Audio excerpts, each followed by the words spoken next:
আজকে আমরা আলোচনা করব রাষ্ট্রপতির ভিটো ক্ষমতা।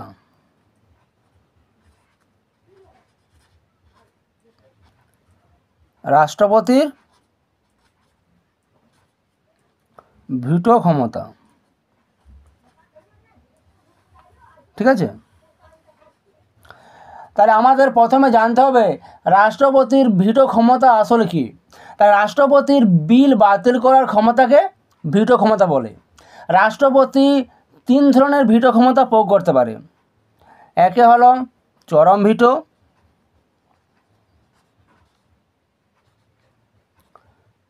ভিটো, দুই হলো স্থগিতকারী ভিটো,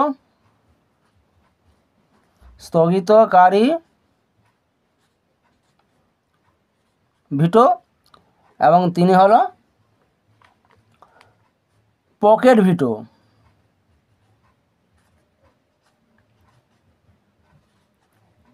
ঠিক আছে। এই তিন ধরনের ভিটো ক্ষমতা রাষ্ট্রপতি প্রয়োগ করতে পারে। তাহলে এক নম্বর ছিল চরম ভিটো। তাহলে ভারতের রাষ্ট্রপতি অর্থ বিল ও সংবিধান সংশোধনী বিল ছাড়া অন্য যে কোনো বিলে অসম্মতি জ্ঞাপন করতে পারে। এর ফলে কী হয়, বিলটি বাতিল হয়ে যায়। তাই রাষ্ট্রপতির এই ধরনের ভিটো ক্ষমতাকে কী বলে, চরম ভিটো ক্ষমতা, ঠিক আছে। দু নম্বর এসছে স্থগিতকারী ভিটো। তাহলে স্থগিতকারী ভিটো কি, রাষ্ট্রপতি যখন পার্লামেন্ট কর্তৃক গৃহীত কোনো বিলকে সরাসরি বাতিল না করে পুনর্বিবেচনার জন্য বিলটিকে পার্লামেন্টের নিকট ফেরত পাঠান, রাষ্ট্রপতির এই ধরনের ভিটো ক্ষমতাকে বলা হয় স্থগিতকারী ভিটো ক্ষমতা, ঠিক আছে।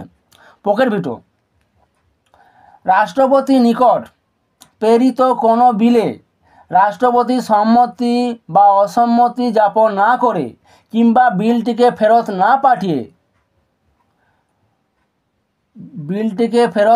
কী করে,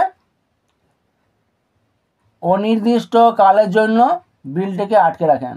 রাষ্ট্রপতির এই ধরনের ভিটো ক্ষমতাকে পকেট ভিটো ক্ষমতা বলে। তাই রাষ্ট্রপতির এই তিন ধরনের ভিটো ক্ষমতা রয়েছে।